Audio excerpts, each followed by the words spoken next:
한번 제대로 파헤쳐 보겠습니다. 시작부터 아주 도발적인 질문을 던져볼게요. 신은 과연 모든 진리의 궁극적인 원천일까요? 아니면 오히려 우리가 진짜 중요한 존재의 의미를 까맣게 잊게 만드는 원인일까요? 바로 이 지점에서 두 사상가의 길이 완전히 갈라지거든요. 오늘의 두 선수를 소개합니다. 한 명은 신적인 원리를 중심으로 완벽한 질서의 세계를 설계한 건축가 플라톤. 그리고 다른 한 명은 그 견고한 모든 것을 해체하려는 위대한 파괴자 하이데거입니다. 정말 흥미진진한 대결이죠? 자, 그럼 먼저 플라톤의 세계로 한번 들어가 보시죠.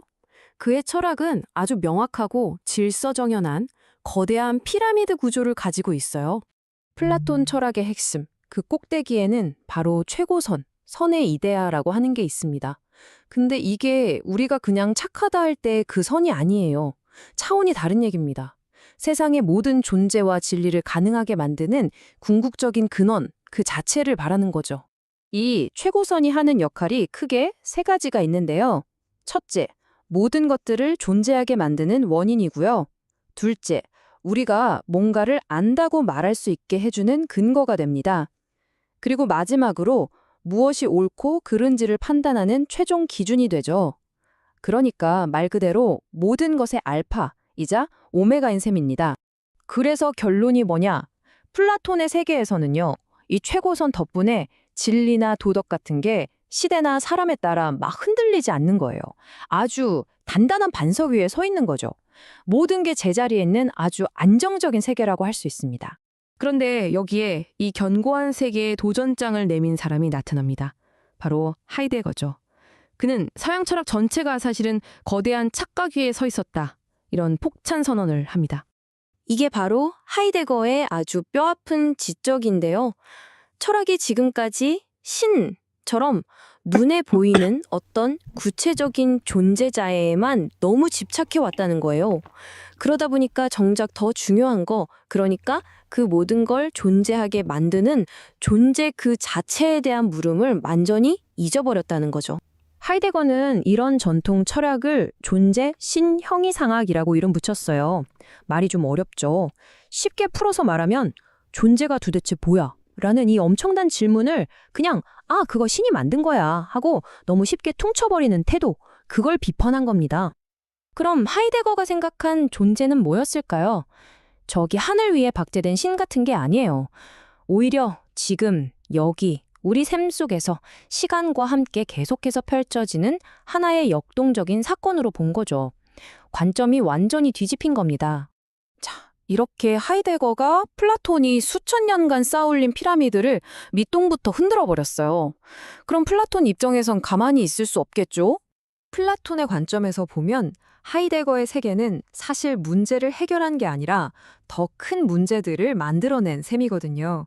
지금부터 그 세 가지 치명적인 문제점을 하나씩 짚어보겠습니다. 첫 번째 비판, 바로 목적의 붕괴입니다. 플라톤의 세계에선 모든 존재에 왜라는 질문을 던질 수 있었고 최고선이 그 답을 줬어요. 그러니까 모든 건 존재할 이유가 있었던 거죠. 그런데 하이데거는 어떻게만 묻습니다. 그러니 사물이 어떻게 존재하는지는 설명이 되는데 대체 왜 존재해야 하는가에 대한 근본적인 이유, 그 목적이 사라져버리는 거예요. 두 번째는 정말 심각합니다. 윤리적 기준이 없어진다는 거예요. 플라톤에겐 선함이라는 절대적인 기준이 있었죠. 그런데 하이데거의 세계에선 그 자리를 결단성이 대신해요. 이게 뭐가 문제냐면 무엇을 결단했는지는 중요하지 않고 그냥 결단했다는 행위 자체가 중요해져 버린다는 겁니다. 이렇게 되면 너와 나, 우리 모두가 동의할 수 있는 보편적인 선악의 기준이 사라지고 그냥 각자의 선택만 남게 되는 거죠. 마지막 세 번째는 철학적 겸손의 상실입니다. 플라톤의 최고선은 인간이 아무리 노력해도 완전히 가질 수 없는 저 멀리 있는 별과 같은 목표예요. 그래서 인간은 그 앞에서 겸손할 수밖에 없죠. 그런데 하이데거는 이 최고 원리를 넘어서야 할 장애물 취급을 해버려요. 그렇게 되면 철학이 브레이크 없는 자동차처럼 어떤 한계도 인정하지 않는 지적인 오만에 빠질 수 있다는 경고입니다. 자, 이 두 거인의 싸움 이제 슬슬 마무리해볼까요? 플라톤의 눈으로 본 최종 평가는 어떨까요? 판결은 이렇습니다. 하이데거, 당신은 낡은 철학의 건물을 부수는 데는 성공했다. 하지만 그 자리에 새로운 의미의 집을 짓는 데는 실패했다. 존재를 신이라는 좁은 방에서 꺼내준 건 좋았지만 결국 나침반도 지도도 없이 광야에 내버려둔 꼴이 되었다. 이겁니다. 그래서 오늘의 마지막 질문은 이겁니다. 기준도, 규범도 없는 절대적인 자유. 이것이 정말 우리가 그토록 원했던 전부였을까요? 어쩌면 자유에는 책임과 방향성이 함께 있어야 하는 건 아닐까요? 이 질문에 대한 답은 이제 여러분의 몫으로 남겨두겠습니다. 예, 잘 들어봤네요. 플라톤과 하이데거의 신에 대한 개념을 비교를 해봤는데요. 플라톤에게는 신이라는 개념이 말하자면 모든 존재하는 것의 근원으로서 또 사람이 뭔가를 이해하고 받아들일 수 있는, 즉 인식할 수 있는 인식의 근원으로서 또 옳은 것과 그른 것, 선한 것과 악한 것의 기준이 되는 그런 선악의 정점으로서 완전한 선인 거죠. 그래서 그거와 비교해서 악을 판단할 수 있는 그런 선악의 기준으로서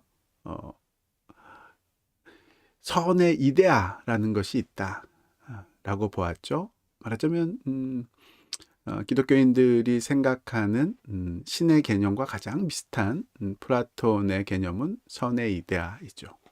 차이점이 있다면 기독교에서는 그분이 이 인격적이신, 즉 의지와 의지를 갖고 인간을 사랑하시는 인격적인 하나님이다라고 보는 반면에 플라톤은 그런 개념적인 추상적인 개념으로서의 존재가 있다라고 생각하는 그런 차이점이 있죠.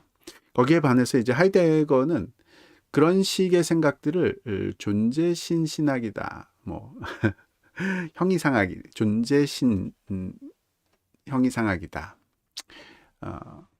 뭐라고 해야 될까요?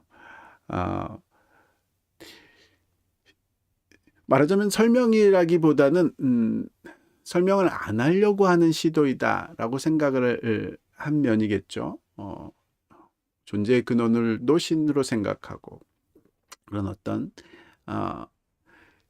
최고의 정점에 있는 어떤 개념으로 생각하고 그게 선악의 기준도 되고 또 인식의 근원도 되는 모든 것을 설명하는 어떤 치트키 같은 그런 요소를 떠올리는 것은 설명이 아니다라고 보는 그런 면이겠죠. 그래서 오히려 하이데거라는 현대 철학자는 전통적으로 사람들이 아주 자연스럽게 생각했던 그런 모든 것의 근원이 되는 신적 개념이라든지 아니면 실제로 인격적인 신을 생각하기보다는 그냥 지금 여기서 내가 경험하는 다른 주변의 환경이라든지 사람과의 관계 속에서 내가 경험하는 그 경험적인 사건, 그것이 존재라고 해야지 나머지는 존재라고 할 수 있는 그런 거가 아니다라고 본 거죠.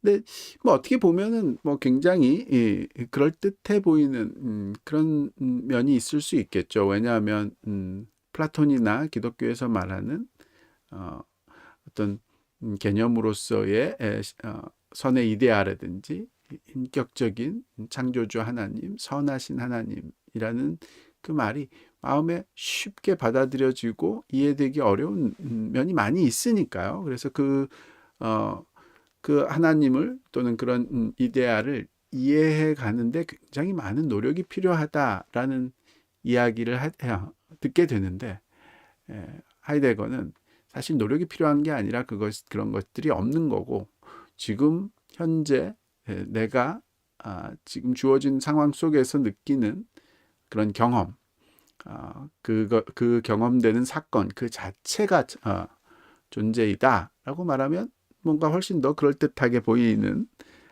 뭔가를 이해해야 된다기보다는 그냥 경험하면 되는 것 같은 그런 느낌이 드니까요.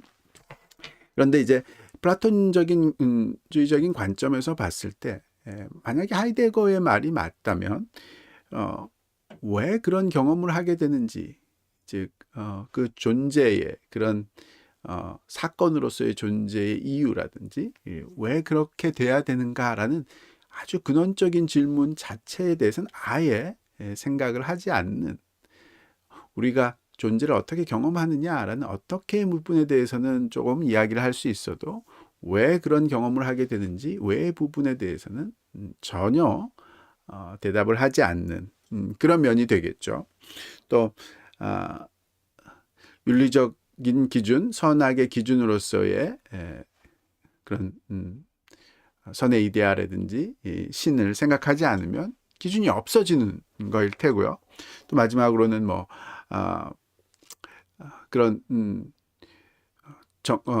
모든 존재의 근원으로서 말하자면은 존재의 최고 정점에 서 있는 그런 존재를 계속 이해해 보려고 하고 또 알려고 하는 그런 노력, 뭐라고 할까요? 좀 겸손한 노력이라고 하나요? 우리가 지금은 잘 모르지만 그런 존재를 이해해야 되겠다라는, 내가 지금은 잘 모른다라는 철학적인 겸손함이라고 할까요? 그런 것들이 이제 없어지는, 그냥 내가 경험하는 이 사건이 있으니까 나는 존재에 대해서 다 경험하고 있고 알고 있다라는 생각이 되겠죠.